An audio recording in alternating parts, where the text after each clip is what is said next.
Na prática, é muito difícil executar as peças com as medidas rigorosamente exatas como estão nas cotas do desenho.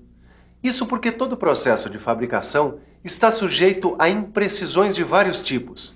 Imperfeições dos instrumentos de medição e das máquinas, deformação dos materiais e falhas do operador. Sempre acontecem variações ou desvios das cotas indicadas no desenho. E aí, como é que fica? É esse justamente o tema da nossa teleaula de hoje. Na teleaula de hoje, você vai aprender o que é tolerância dimensional, como se calculam os afastamentos das dimensões nominais.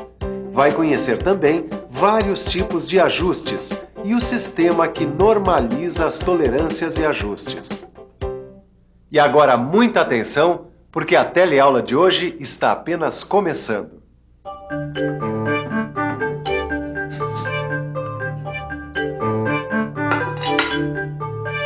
Ô Ananias, me explica uma coisa.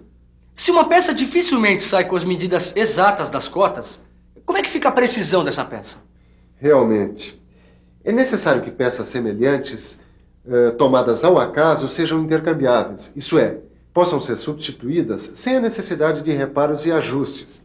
Além disso, as peças, em geral, não funcionam isoladamente. Elas trabalham associadas a outras peças. Ah, como nos conjuntos mecânicos? Exatamente. Como esse aqui, por exemplo. Num conjunto mecânico, as peças se ajustam, se encaixam umas nas outras de diferentes maneiras.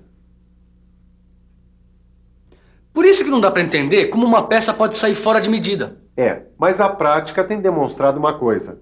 Dentro de certos limites, as medidas de uma peça podem variar para mais ou para menos, sem que isso prejudique a qualidade da peça. São desvios aceitáveis, por assim dizer. Mas como é que eu sei quando um desvio é aceitável ou não? São justamente esses desvios aceitáveis nas medidas das peças que caracterizam a tolerância dimensional. E as tolerâncias vêm indicadas nos desenhos técnicos por meio de valores e símbolos apropriados. E por isso você terá que saber identificar essa simbologia, isto é, as letras e os números utilizados para determinar as tolerâncias numa peça. Mas é bom saber uma coisa. As cotas que a gente coloca para indicar as dimensões de uma peça são chamadas de dimensões nominais. E como você já sabe, é praticamente impossível executar uma peça com os valores exatos das dimensões nominais. Então, o que é preciso fazer? Procura-se determinar desvios das dimensões nominais, dentro das quais as peças possam funcionar corretamente. E esses desvios são chamados de afastamentos. Dá só uma olhada nesse desenho aqui. Repare bem nesta cota aqui. Você notou que tem uns numerozinhos do lado? Estes números são justamente as medidas dos afastamentos aceitáveis da dimensão nominal, ou seja, da cota sem que haja prejuízo do funcionamento e da intercambiabilidade da peça. Esse sinal de mais na frente dos números indica que os afastamentos são positivos, isto é, as variações da dimensão nominal são para mais. No caso dessa peça, os afastamentos são 28 centésimos de milímetro e 18 centésimos de milímetro. O afastamento de maior valor é chamado de afastamento superior e o de menor valor, afastamento inferior. Esses dois afastamentos vão indicar os limites máximo e mínimo da dimensão nominal da peça. Ou seja, a medida da peça pronta deve estar dentro desses limites. Então basta somar os afastamentos ao valor da cota.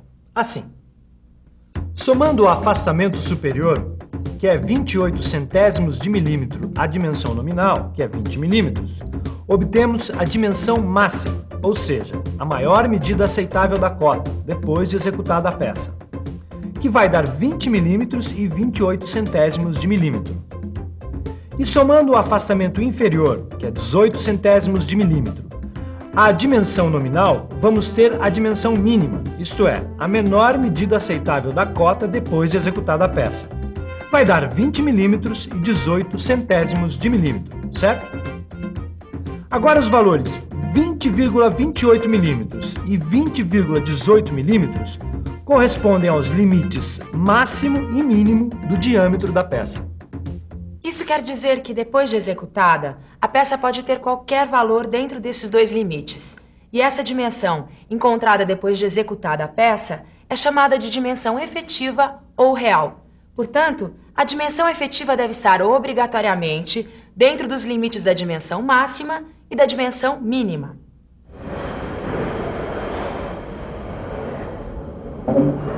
Poxa, que concentração, hein, seu Tito? Ô, Silva, tô aqui tentando entender essa história de tolerância dimensional. Mas ainda bem que você chegou, que você pode me dar umas dicas, né? No que eu puder ajudar? Sabe o que é? Eu já sei que quando os dois afastamentos das cotas são positivos, a dimensão efetiva da peça vai ser sempre maior do que a dimensão nominal.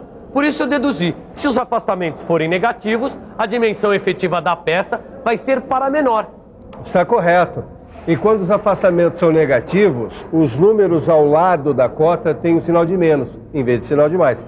Aí, em vez de somar, você tem que subtrair o afastamento da dimensão nominal. Pois é, isso eu também sei. Mas me diz uma coisa, pode haver um caso em que os dois afastamentos têm sentidos diferentes? Quer dizer, um deles é positivo e o outro é negativo? Claro. Quando os afastamentos têm sinais diferentes, o afastamento positivo vai sempre corresponder ao afastamento superior. É. E o afastamento negativo ao afastamento inferior. Viu como é claro? Tolerância numa peça é simplesmente a variação entre a dimensão máxima e a dimensão mínima. Então para saber qual é a tolerância, é só calcular a diferença entre a dimensão máxima e a dimensão mínima. É isso aí. Quer ver? Dá uma olhada. Imagine uma cota de 20 milímetros que tem um afastamento positivo superior de 28 centésimos de milímetro. A dimensão máxima vai ser de 20 milímetros e 28 centésimos de milímetro, certo? E outro afastamento positivo inferior de 15 centésimos de milímetro. Então a dimensão mínima vai ser de 20 milímetros e 15 centésimos de milímetro. É só tirar a diferença entre as duas dimensões para descobrir que a tolerância para esta cota é de 13 centésimos de milímetro. E a tolerância também pode ser representada graficamente. Dá só uma olhada nesse desenho aqui. Bom, em primeiro lugar, nesta representação, os valores dos afastamentos não estão proporcionais. E esse exagero tem por finalidade facilitar a visualização do campo de tolerância. Agora, dá uma olhada mais de perto. Campo de tolerância é o conjunto dos valores compreendidos entre o afastamento superior e o afastamento inferior. Corresponde a este intervalo que vai da dimensão mínima à dimensão máxima. Qualquer dimensão efetiva entre os dois afastamentos, inclusive a dimensão máxima e a dimensão mínima, vai estar dentro do campo de tolerância. Ficou claro agora o que é campo de tolerância? Agora tem uma coisa.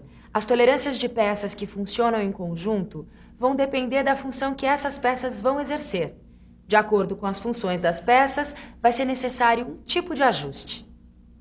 Ajuste? Que negócio é esse de ajuste, Ananias? Olha, para entender o que são ajustes, é necessário saber o que são eixos e furos. Dá só uma olhada nessa peça aqui, ó.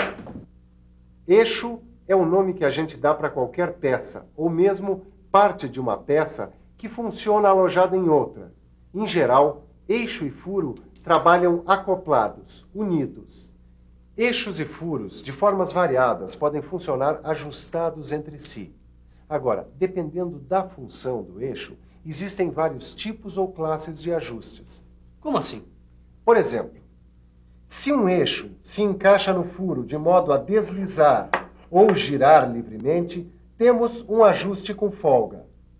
Quando o eixo se encaixa no furo com certo esforço, de modo a ficar fixo, aí a gente tem um ajuste com interferência.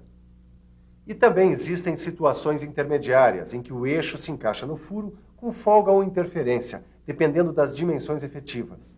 Esse é chamado de ajuste incerto. Em geral, eixos e furos que se encaixam têm a mesma dimensão nominal. O que varia é o campo de tolerância dessas peças. O tipo de ajuste entre furo e eixo depende dos afastamentos que foram determinados. Tudo bem, Ananias. Você tem falado de tolerância, campos de tolerância, afastamentos. Mas como é que se determinam essas tolerâncias? Elas são escolhidas ao acaso? Claro que não. Na verdade, desde 1926, entidades internacionais organizaram um sistema normalizado de tolerâncias. que acabou sendo adotado pela ABNT. Portanto, o sistema de tolerâncias no Brasil está de acordo com as normas internacionais ISO. ISO é a sigla para International Organization for Standardization. E como o próprio nome diz, Sistema de Tolerâncias ABNT ISO. O sistema ISO consiste num conjunto de princípios, regras e tabelas que possibilita a escolha racional de ajustes e tolerâncias, de modo a tornar mais econômica a produção de peças intercambiáveis. Agora dá uma olhada no computador. Olha só essa tabela de qualidade de trabalho para eixos e furos.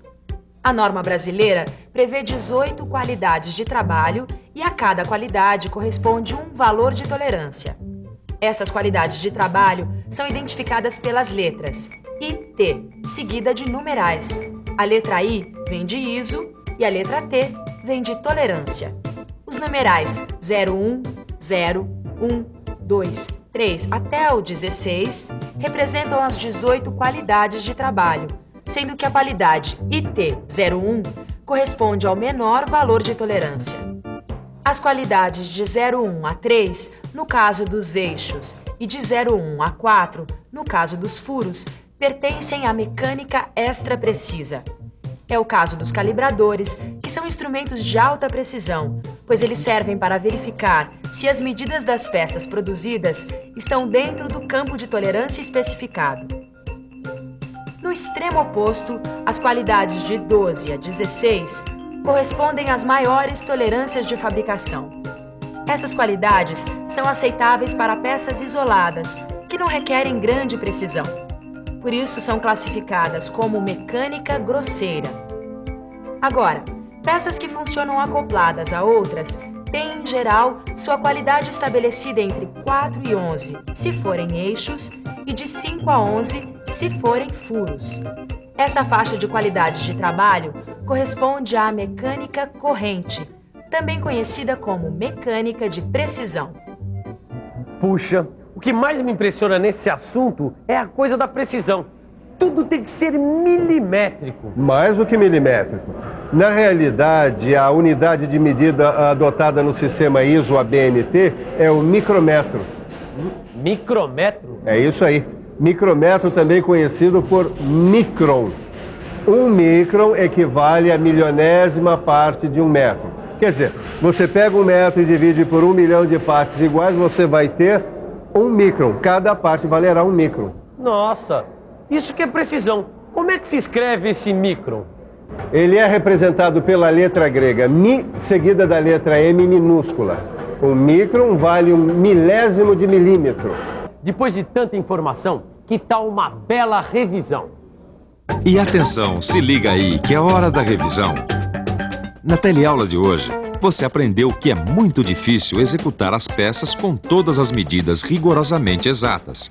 Mas viu também que as medidas das peças podem variar dentro de certos limites.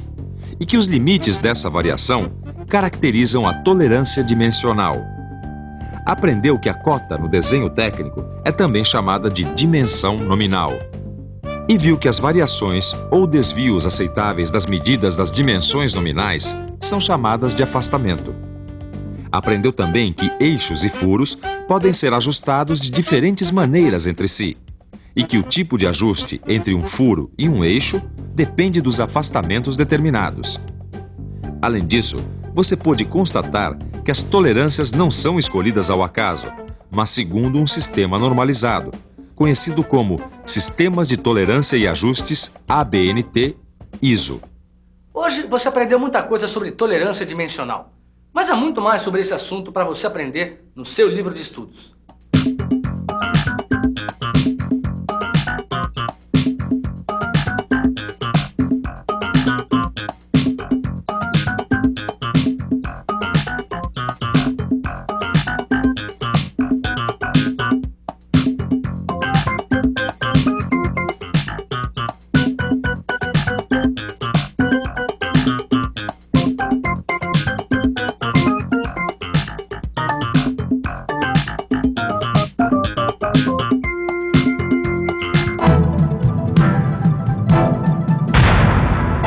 Telecurso 2000, um programa de educação do Sistema Fiesp e da Fundação Roberto Marinho.